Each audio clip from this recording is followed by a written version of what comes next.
Hey everybody, it's Thursday. And welcome to this week's edition of The Night Bite. I'm Josh. And I'm Emily. And it's been 2 weeks actually since we've seen you guys. And right before we left, we were talking, I think, about spring fishing probably. Because it's spring. But I guess I feel like we've kind of jumped into summer patterns, but I also feel like I'm jumping ahead of myself. So tonight we are going to be here and we are going to be winging it. And part Hey, of the Matt. reason is because Nice why we bass were the other not day. here last week. So I was down in New Orleans for work. That was pretty awesome. I'm glad to be back. But last Thursday, I was actually flying when the episode was supposed to be going on. And so we like to try to, wing it from other places and make it happen. But in that case, it was not possible. The other thing that probably Josh doesn't even expect me to bring up during this episode, because I didn't, I guess, prep him for this. So while I was down in New Orleans, I got a phone call from one of my cousins. And actually, what they were asking is about fishing. And so that was such an unlikely conversation at such an unlikely time. And it was funny because as an angler, I wanted to help them out. But I also found that in this world of video calls and everything, I could have shown them a million different things. I became so tongue-tied on what to say and how to help them and all of that. So I'm also looking for people's input this week or their tips. If you're the kind of person and you're the fisherman, fisherwoman, fisher person, whatever in your family, and you have people call, what kind of tips do you give them? Because I think some of those beginning tips are what people are looking for. The phone call that I got was like, hey, we'd think that we're set up and all this stuff. When we later met to fish with them, you could tell that they tried really hard, right? But it was like when somebody watches too many YouTube videos and doesn't know what to do with them all. Yeah, I mean, I don't think it was it. I think it was actually pretty decent. Yeah. I mean, you throw a worm in what they had, and I think you would have caught some fish, or at least got some bites. But the funny thing is, I agree with that, but they hadn't. And so there was something else going on. They called us because no matter how many times they set this up, they had not yet caught a fish. Yeah, I mean, I think part of that may have been location. There's a lot of factors Emily's not throwing out there as far as this conversation, because it was well, I mean, when she said she got a call, then subsequently I got a call, and then I talked for like an hour answering questions. But I think the reason for that though was because you had the stuff at home, right? Yeah, I wasn't just like passing them off or whatever. Yeah, but I didn't even do a video call. There was no video call. It was just talking on the phone, answering questions, and I think that brings about a bigger point to this topic. Nothing to do with your cousins or anything. It's just people are, for one, it's hard to keep in mind that people are still coming in brand new to the sport. Like, people know what fishing is, but people don't know what fishing is, if that makes any sense. And so, like, you see, it's just like anything else, like, I can't think of an example off the top of my head, but something that I've seen on a movie and I go, oh yeah, that's what that is. But if I went to go do that said activity in real life, I would probably have no idea what was going on. And so just answering questions, I spent an hour just answering questions about swivels and hooks, what the numbers by the hooks mean, like as far as sizes, explaining how the bigger the smaller the bigger the number, the smaller the hook. And then, but then you get to a certain point, right? But then you get to a certain point and it goes opposite. And so you're like, there was all that questions and there was different line questions and real questions. It's all these things that, like, me personally, I take for granted. Those are no longer things that I think of as, like, it's just things that are muscle memory for my mind. Like, I don't think about it. I can look at a hook and be like, yeah, that's the right size for the application. If Emily goes, hey, what size hook are you using? I can tell her without that hook ever even being in a package. It's just in my box. There's people that don't even know what types of hooks to look for, for different applications. And so I think that's it was a fun time to be able to talk to people like that are interested in the sport. But there wasn't. It was just somewhere that I could just like dump all that muscle memory knowledge, and they were able to utilize it. And we got some, we got some good results, I think. Yeah, I think it was awesome because ultimately, like I think Eric had mentioned in the comments that, one of the things is to go out with them. And so we were able to, they live a little bit far from us, but it was Memorial Weekend. And so we were seeing family anyways, right? So we took them out to the pond.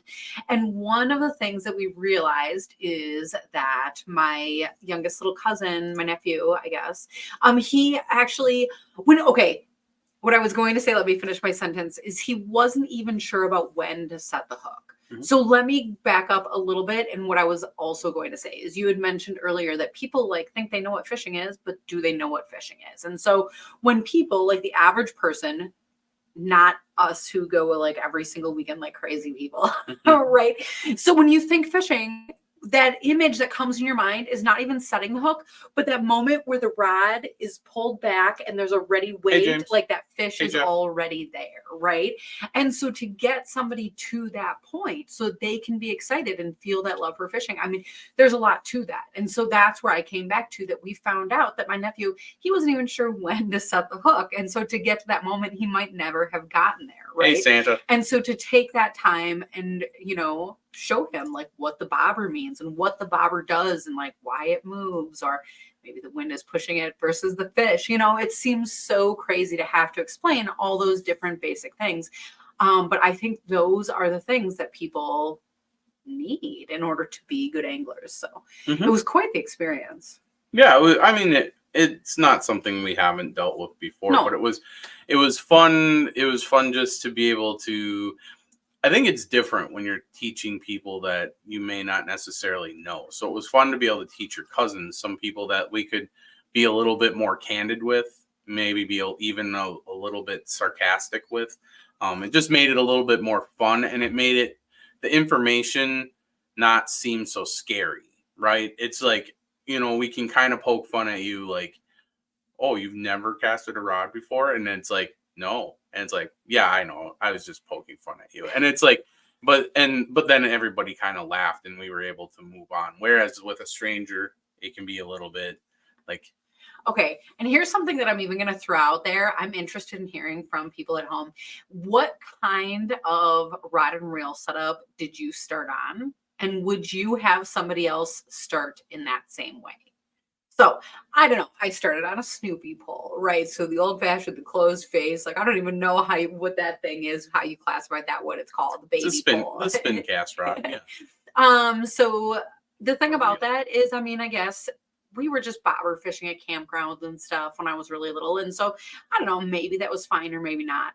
But I would say I would actually not recommend that these days because from what I know now, if I'm going to have to learn a rod and reel in the first place, I really think that somebody would excel learning an open face reel. Yeah. I mean, I agree with that. I don't think any kid that I come across that hasn't fished prior, Yeah, see, I would give them an open face reel just because you don't like Eric said like earlier, some things you just have to do in person. They can't be explained over the phone. And so like casting, I feel like is one of those things.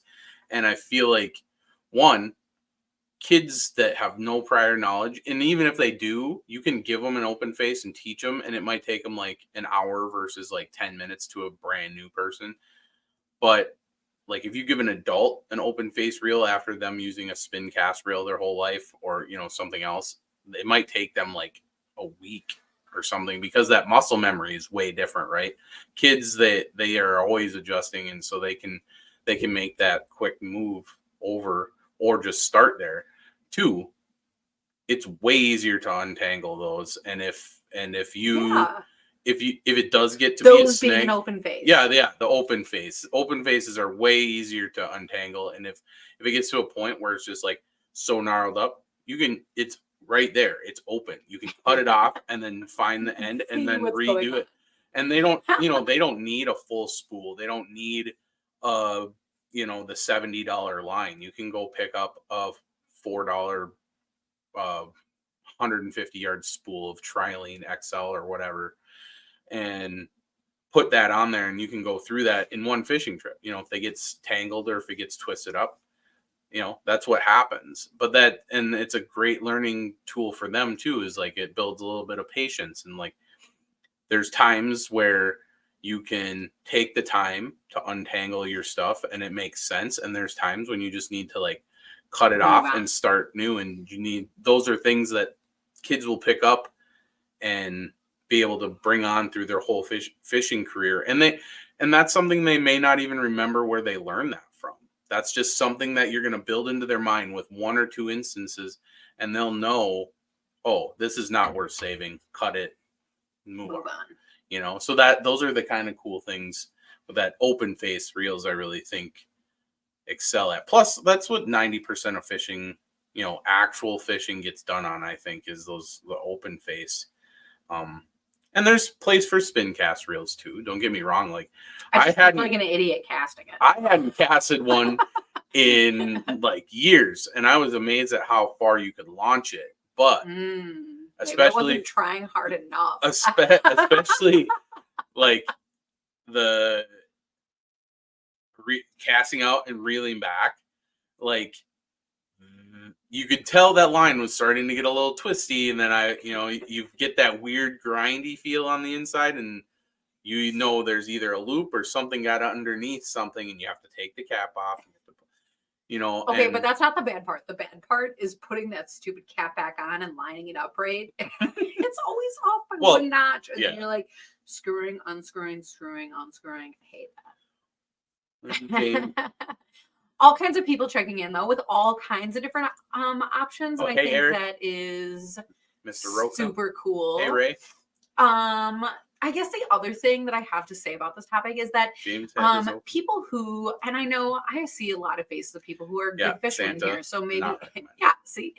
But if you run into people who are trying to fish with like the $10 rod from whatever big box store or whatever, like I'm not here to judge that because that gets them out on the water. But if you can help somebody at least find their way to gear that is going to handle the fish that they're catching, because one of the craziest things, one of the craziest things is to get somebody out, to have them cast in an area, to finally connect with the fish, set that hook, and then have a line bust. That's like so disappointing. That can be so frustrating. So that was one thing that I want to do for the future is I think my family is getting new rods. They don't know that yet. No, and I don't necessarily think that's like, I think that's more of a transition once you kind of break down the tackle, and then you kind of move into like the line and some of the extra like accessory type stuff, finding your favorite type of float, or maybe maybe you do want to be a live bait fisherman over a plastics fisherman. Once you get some of those down, I really don't think a rod really makes that much of a difference until you really hit, like, you get into that stride where you're like, I'm an angler now. Like, I got my base down. If you're, and you may disagree with me, Emily, but I just think, like, if you're fishing a couple times a weekend, like, I really don't think it matters what you're fishing with. I've fished with line that I found on the shore and wrapped around a soda bottle, and you just wing it out there and you hold on to it, and you can do that. But I think that once you get the feel for everything else, and then you can start graduating into some of those more higher end things and be able to appreciate why they're better, not just accepting that they are better, if that makes any sense. Mm-hmm. Lost for words. Well, no, I mean, like, I feel like, well, that solves that. You just like hit on all the things. So it's like, well, okay. But I guess one of my other personal takeaways, there's a lot of takeaways, and that's what we're talking about here, right? But one of the takeaways is I always worry about in spring the fish that get really beat up on, right? Like everybody's out there, they're casting into the shallows, the fish are right there, yada yada. I'm not here to judge as long as people are staying in their bag limits. And that's not even where this conversation is totally going. But what I am saying is that I learned from these boys out there casting and casting, and my cousin's casting and casting and casting. And some of these are like pretty big bobbers, you know, like the big red and white. And it's like splash, That's and awesome, splash, James. and splash. And what I realized is how much those fish like hunker down. And so I think so often, at least I get into the mindset of like, oh, those poor fish in spring. I don't know. I guess I'm not. But it was kind of cool to see, like, you know, what did it then take to catch one of those fish and actually connect and like have a fun experience with them, though? Is I can't remember. I think I switched to one of my rods that I brought. You want to use one of theirs, right? But we had to switch baits. We had to switch, you know, like how you kind of had to switch up everything because those fish got so used to those bobbers hitting the water and those same baits going right past them. So it was fun that they got to cast around so much, but ultimately it was good that we were there to help. Well, and it was interesting. I mean, we dabble around in this pond every time we go over by your parents, and so we kind of just the fish move around and they have their favorite little spots according to the weather or whatever, which is weird. It's a little pond, but you know they move around. And man, we found their little pocket, and we're like, oh, cool, like. I cast it in there like 3 times, got 3 fish. Emily cast it in there a couple times, got a couple fish. And we're like, okay, we're going to leave that alone. We'll just like tool around and we'll leave that spot alone because we know for a fact like that kid will cast in there. And like Emily said, like as soon as like we weren't expecting the adults to also be fishing. And so like the adults are also lines and bobbers. Well, and they're also not like super experienced casters. There's a little bit of like emergent vegetation right along the shore, so you had to get over it. And so I think there was some overcompensation happening. The big red and white bobbers were like smacking the water. Yeah. You know, and then like Emily said, the fish shut off, but it was interesting because they were like, okay, well, we got like 15, 20 minutes to go. The kids got bored because there wasn't really any bites. But they were doing also a part of fishing for kids is exploring. You're at a lake or a pond or a river. There's like frogs and dead fish and turtles and bugs and all kinds of stuff just don't eat it, you know, just don't put it in your mouth. Don't fall in, don't get dirty. But like, there you go play around with all the critters. So they're doing their thing. The parents were like starting to pack up because they're like, oh, we have 15 minutes left. So then the water got quiet besides Emily and I took her little cousin's little pole and I whipped it in there. First cast, got a fish. And I was like, hey, get over here and reel this in. And he was like dilly-dallying. Like, he didn't know that I caught a fish. I was like, come reel this in. So he like came over and then he was like so excited about it. Like he had never caught a fish and he got to feel the fish. Second cast it over to the same spot. His buddy got to come over and reel fish. So both of them got a fish. It was really awesome. Yeah. But it was just funny how that all... They were joking that it was the first fish that came back to visit them already. Like that was, they named it Tom, right? Yes, I think so. I don't know why they did that. It was, who knows. But that was all part of the fun for them. Yeah. And so that ended up being a really great thing. The other thing that I think people don't talk about very much is then, okay, in this case, it was the release of the fish. We had no intention of keeping these fish. We weren't eating them. We weren't doing anything with them, right? So we tossed them right back in this little pond. But the thing about it is I think it always comes to that moment. Is that person willing to touch that fish or not? You know? And I think some people have a lot of views on this. You know, you got to force them to do it so they learn to do it. Okay, fine. Right. But what we found works a lot better is to not force them in that situation. And so it was actually, we got a really cute moment where I think you were like holding the fish on your hand and then they were both willing to like dump it off. Like they each used a hand to like scoop it out and get that fish out. But I think for them, you know, when you talk to them, they were concerned about it being sharp. They were concerned about being spiked, you know, so you take that moment and you can show them, you know, what's safe and what's not. And I think next time they'd be a little bit more open to it now that they know what to expect. I don't know. Right. But I don't know. I was one of those people back in the day. I was nervous. So I guess I'm always just like, they'll grow into it. And so just don't force it. So yeah, whatever. Maybe I'm wuss. But that really was a great time. And I guess if you have other tips or things, if you're talking to family on the phone, if you're meeting them at the pond, any of those things, put those comments in the comments, I guess, because I'm interested in that. And I think other people are too. Um, but I think the funny thing about that is being a long weekend, and certainly for a great reason. And so we appreciate that. But we got an additional day off work, which meant that we could also come home and go fishing ourselves. Yeah. Yeah, the weekend Emily was gone, I was able to get our neighbor out. He's retired. No, he's not super old. He just was lucky, got to retire. I hope he's watching. He's not super old. No, That's what you describe. He's not. But he was lucky to retire a little bit early, and so Emily was gone, so he's like, "Oh, you got an open seat in the boat?" And I was like, "Yeah, let's go." So I brought him out, and we got onto a trolling bite, which in mid-May, that's like pretty early for me, to get a good panfish trolling bite going. But I'm starting there, like I'm always learning, and especially this is my second open water season up in the new area, right? So this is our second open water season in north central Langlade, and it's just amazing the difference between all the lakes. And so we just happened to pick one, we picked one out of a hat. We went there. It was super windy, and the only thing I could think of was to do a little bit of trolling with some plastics, because you couldn't really pitch up shallow because it was way too windy. Boat control was like impossible. Luckily, there wasn't a whole lot of people on the lake.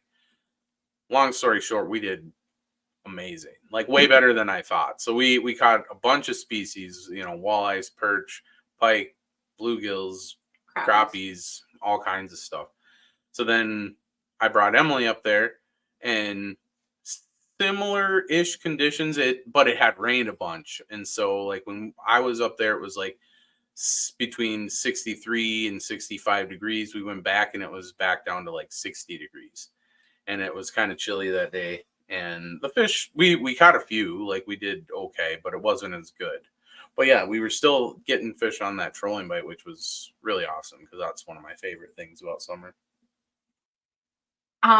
It is, and I guess we did catch a lot more pike this time. I didn't catch any. Crazy. Yeah, I caught a ton. Yeah, you caught all of them. But yeah, there was fish in all different stages right now. And I think that's partially due to the fact that the water temperatures were up and then they were down, and now they're kind of all over the place. And so it is kind of funny to get on a trolling bite, but it's nice to, I guess, leave those super shallow fish alone. And then we were getting, like you were saying, all kinds of other stuff. So that has been a fun adventure. I think we were using the same or different baits. I think we were using, well, actually not similar profiles. You were using something that you lovingly call the final leech. Oh yeah, it's I believe that's the Mojo mold, the 2-inch Mojo mold from Do It Molds, and it's pretty nondescript. It looks like a tube body, but then it has like a flat tail, like a leech that comes off it.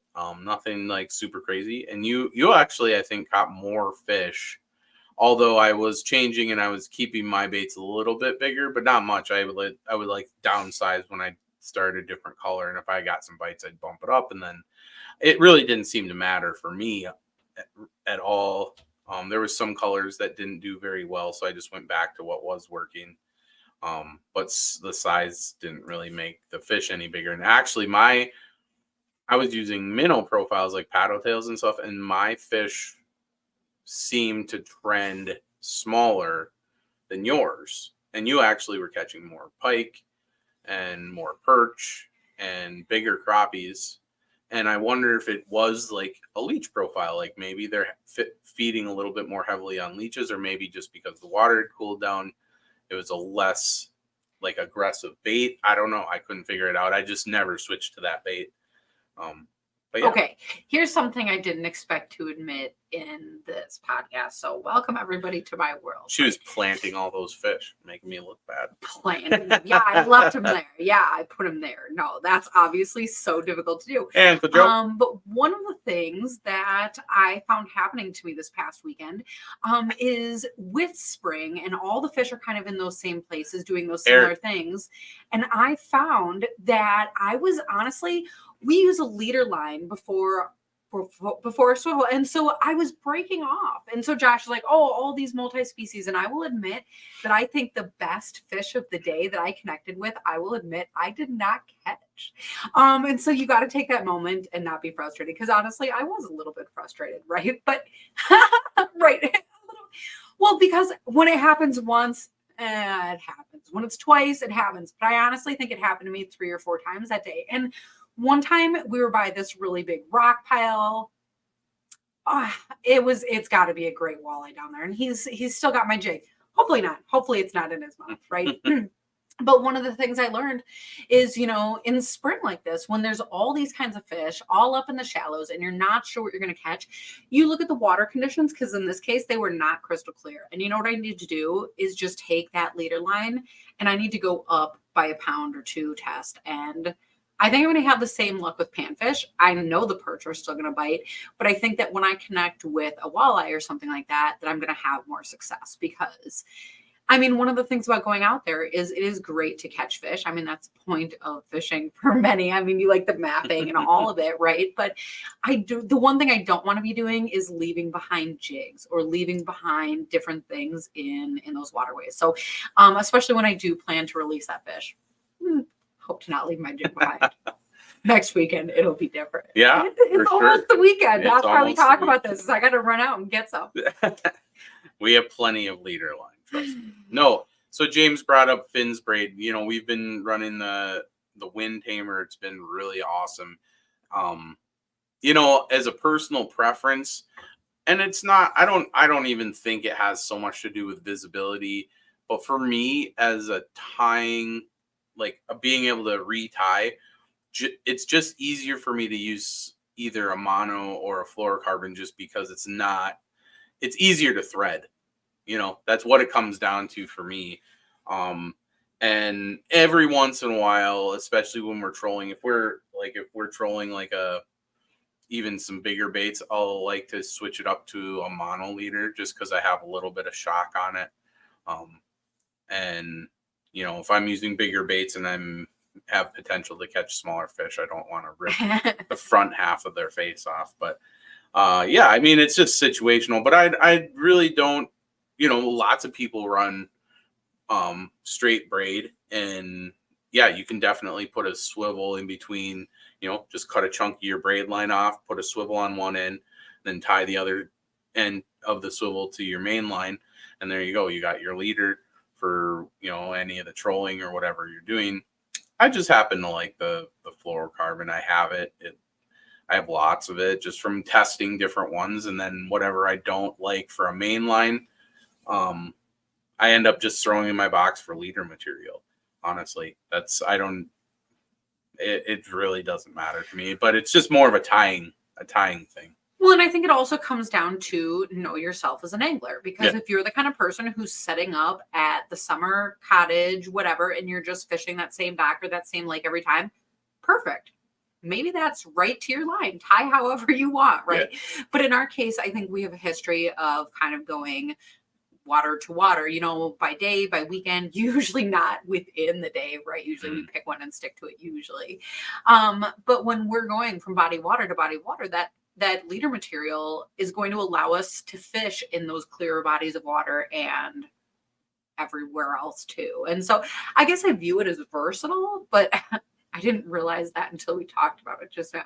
Well, and I think, like I said, I don't think even in some of the clearer bodies of water, like that Finn's braid, for us at least, the 8-pound is like 1 pound diameter equivalent, or maybe even less than that. But it's so thin, like that's not going to bother a fish, especially on a moving bait.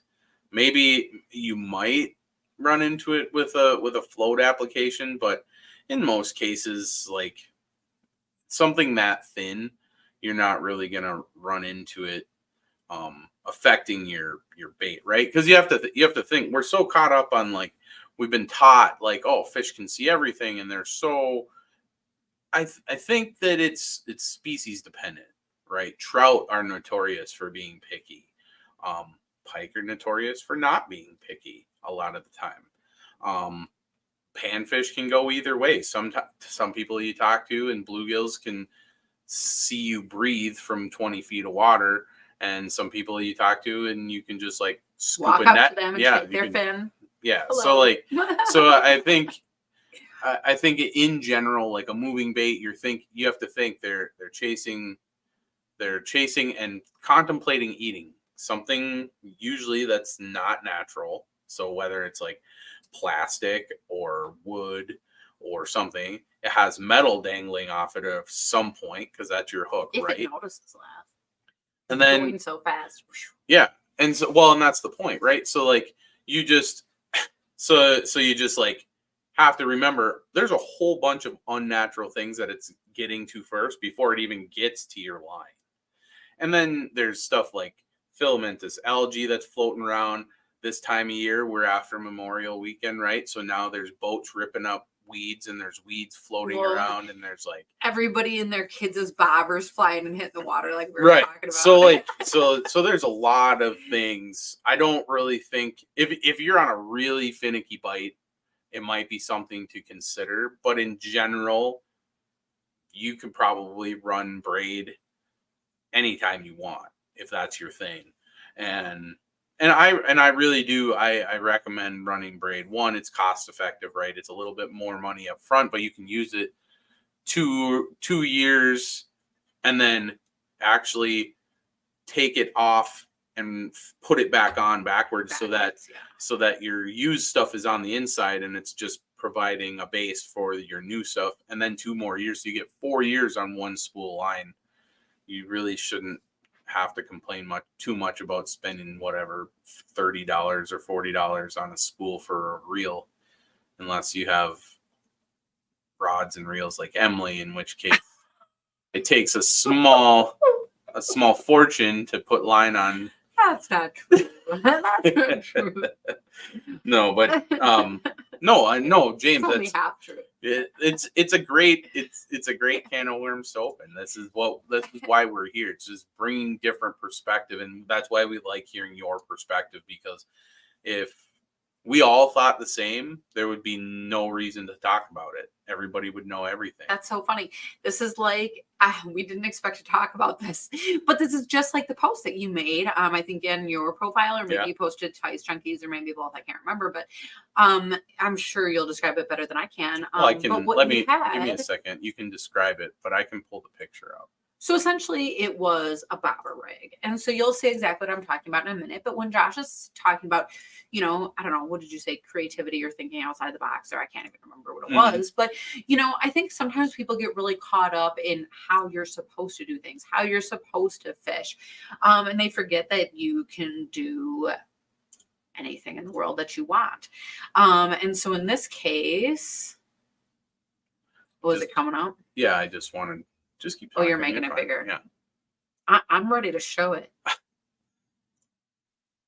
Here it comes. Drum roll. Okay, there it is. And obviously the post is up still if you wanted to reference it there. But what you can see is it is like a little slip bobber rig, and it's set like pretty shallow because I don't know. Well, it doesn't. Oh no, that's just your bead. Yeah, you can't even see that. Yeah, that's funny. Your little leader material. And then what is it that you have on the end there? I have a Z darter from Euro Tackle. So these are some of my favorite little baits. So this is the micro. It's the 1-inch 16th ounce. I got a few of the colors. I love that it has a little swivel on the bottom. That's something that I've tried to incorporate in some baits that I make. I think it works awesome. It just gives fish less leverage if you're shaking hooks. And It's something that I've done off and on. I didn't realize it was such a novel thing or controversial or controversial in some cases. Some people told me I was an absolute nutcase for putting a hard bait. I should be using the correct bait for the correct job, which I didn't really understand because so basically the setup I'm using the float less as an indicator and more as a suspension. Depth regulator. So I take the sinking minnow bait and I turn it into a suspending bait, and if I can find out where the fish are biting, I can set my depth to that, and every time I pause, that bait will be sitting in that depth zone. And a lot of times we all know bluegills and crappies love pauses, especially in the summertime. Like you can be moving around, and as soon as you like get a text and you look down at your phone and you stop doing your fishing, all of a sudden you look up and your bobber's gone. This is exactly what I was doing. Is I'm like twitching it, let it sit, twitching it, and then I would do like a couple of those, and then I'd let it sit for like 10 seconds, and that was always when my bobber would get popped and start really sinking slowly. And so like that it's just one of those things that I like to use in our arsenal of tactics. And it doesn't even have to be this type of minnow bait, right? It can be like a sinking jerk bait. It could be like I don't know, anything you can think of that sinks that you would want to suspend. You can put it under a float, no matter how goofy it looks, it works. And one of my inspirations for this is red fishing in the coast. They use the big popper baits. And so that is creating a lot of motion on the top of the water, but then there's a bait, like a big swim bait off the back. And that's how they fish redfish. They get their attention. That's your inspiration. Yeah.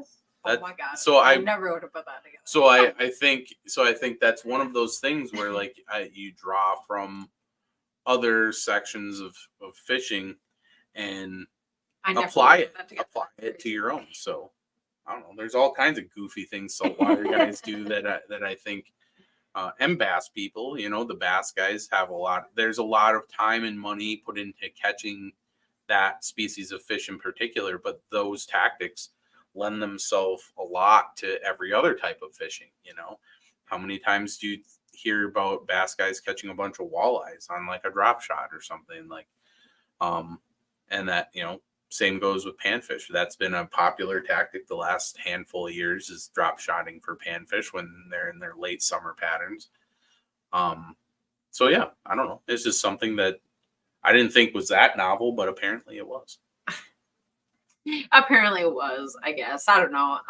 And that's the thing, is like when you go out there, you get to choose what you're using. So if you like or don't like something, that's what you get to choose. And I think that is why people so often go to a jig and plastic, though. It's quick to change. Yeah, for real. And I think that was at the end of our day this weekend.